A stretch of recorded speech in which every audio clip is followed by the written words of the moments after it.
Good evening, and welcome to Build Dad Build, Halloween edition. I'm totally kidding. What's up, guys? I'm Nick, this is Build Dad Build. On this episode, some people carve jack-o'-lanterns out of pumpkins. I carved a skull out of a block of wood. Check it out. I get asked quite a bit how I do my stencils, and since I'm doing one for this project, I figure I'd show you guys how I do it. So I just come into Google, do a search for what I'm looking for, go into images, hit drawings. Drawings are usually a little easier to reference. Come into tools, usage rights, labeled for reuse with modification. I find an image that I want, and this one, I want this one because it's got a front and a side. I'm gonna copy this image. I'm gonna go into Illustrator. I'm gonna open up a new artboard. Okay, so let's make this a little smaller. I'm gonna paste in our image, and that's way too huge. But first we're gonna turn on our rulers and come in here, and the top of the page is gonna be 0. We want it to be about 14 inches, right about there. And what we wanna do is scale this down until we meet that space. So sometimes this is just kinda, gotta eyeball it a little bit. And I'm sure there's an easier way to do it. This is just how I do it. And once it fits inside there, we know that this reference is 14 inches from here to here. And so this will be the comparable size. Now what I do is I come up and I go to print. And this is the important part. This is where you come in here, and instead of do not scale, you go to tile full pages. And then you just print. And that is how you make a stencil, kids. Okay, full disclosure, after I printed these out, I realized that they were too wide and they wouldn't fit on the boards, so I ended up going back and scaling that back to 12 inches instead of 14. So now I have these, which I just taped together. And now I've got this put together, I can measure those and determine the area that I need, and then cut this board up and get it glued on. What do you think? What do you think? I'm talking to you.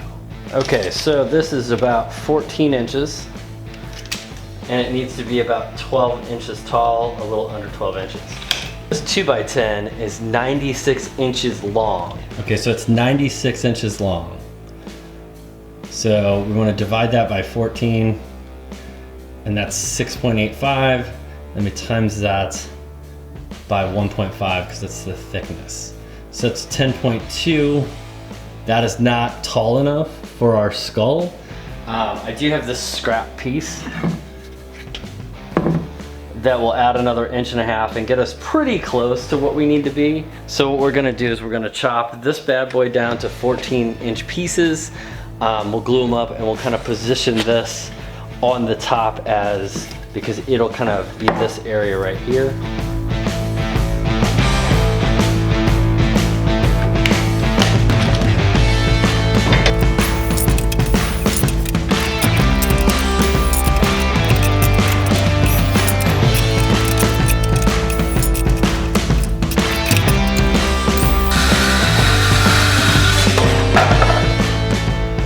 So here we've got our potential glue up, and as you'll see, like, this is just gonna fit right on the side of there.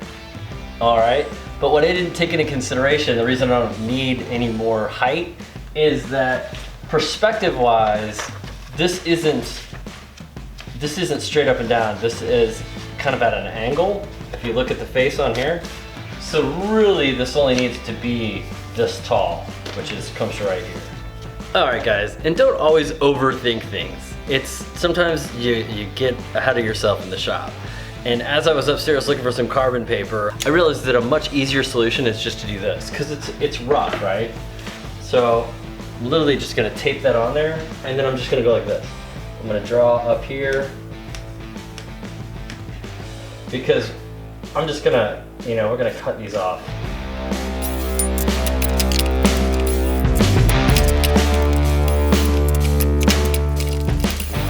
Now we just need to glue it up and get to carving.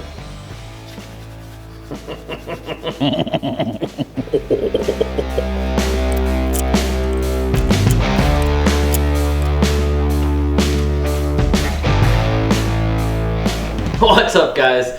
Don't mind the Paw Patrol car. My son left this in the garage this morning. You guys know Rocky, right? Green beans go. And now we're gonna get to carving. I'm gonna get the outline of the skull kind of roughly sketched on here. And then we're gonna take it down to like rough shape, rough profile with an Arbortech turbo plane. The guys at Arbortech were nice enough to send me one of these over to make my life easier, because trying to do this with a flap disc would suck sawdust.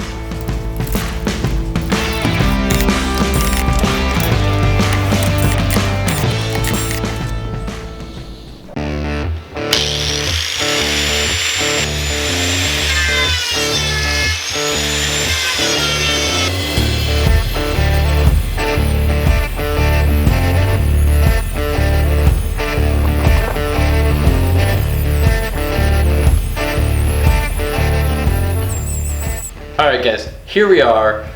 We've got this kind of roughed out to a certain degree. I went ahead and drilled holes for the eyes and the nose just to kind of give me a reference. I'm going to go ahead and carve those out. That's probably going to be the next step. I did, however, my reference that I was using, once I went from the paper reference to the 3D reference, I was using this skull. Grab it. Which is kind of like I guess a little bit more realistic, but since this is going to be for Halloween, I actually found this other skull that we had that has kind of a more demonic, kind of creepy, like mean face. Oh, so we're gonna go with this one as opposed to that one, just because. Come on, man, it's Halloween. Who wants an anatomically correct skull when you could have a scary demon monster frowny skull? Next stop, I'm gonna go at it with my Dremel. I'm gonna use this aggressive burr from Kutzall. Shout out to Kutzall. I bought this burr, but they are sending me out a couple of burrs for free to check out. So once those arrive, once that care package is in my hands, you'll probably see some more Kutzall burrs. All right, so right now I'm gonna move everything over to the carving bench and get to work. Let's do this, man.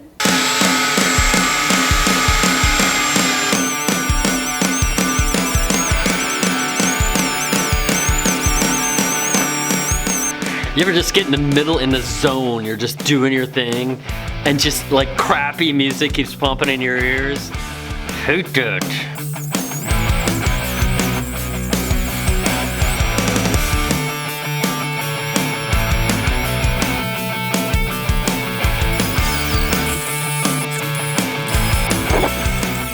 Okay guys, so I think we're carved for the most part. Just a couple of little PSA type deals.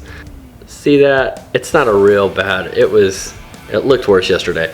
When you're carving something in 3 dimensions with an angle grinder, allow me to demonstrate. So you're kind of coming up like this, and you're coming up like this, and you're moving this way, and you're moving this way. This part is always supposed to be away from your hands and everything. Honestly, I don't remember exactly what I did, but I was doing something I probably shouldn't have been doing. Somehow, and I think I reached past the grinder to grab something real quick. I can't remember. Anyway, always make sure that your hands are behind whatever's spinning on here, just to avoid any sort of injury.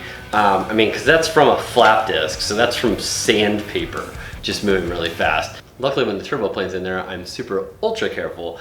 Just a reminder that a normal flap disc with sandpaper can be dangerous as well.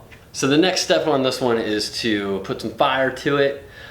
But another safety tip is to make sure that you clean up all of the sawdust and chips and everything you've made, because the last thing you want to do is accidentally catch some of that on fire while you're burning. So next up for me is I'm going to clean my space. I'm going to clean the shop up. I'm not going to record it. I'm not going to time lapse it. I'm just telling you to make sure that you're sawdust free before you decide to put a torch to whatever you're working on. All right, I will see you in just a second. Let's do this, man. Let's clean, let's clean, let's clean. I've been trying to avoid this all day. Okay, so let's get to it.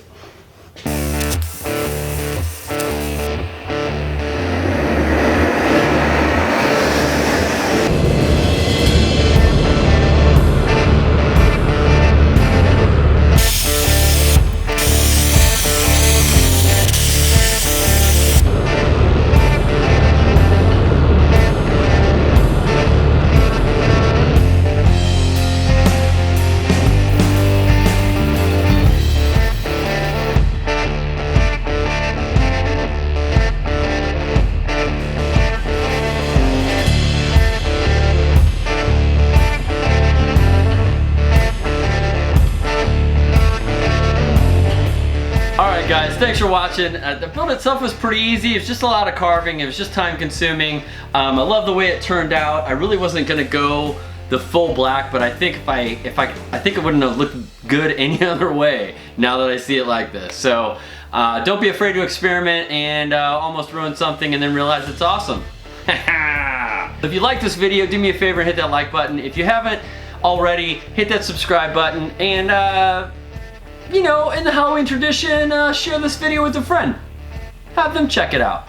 Okay guys, I don't want to take up any more of your time. Thanks for sticking around. Happy Halloween, and until next time, it's time to get to work.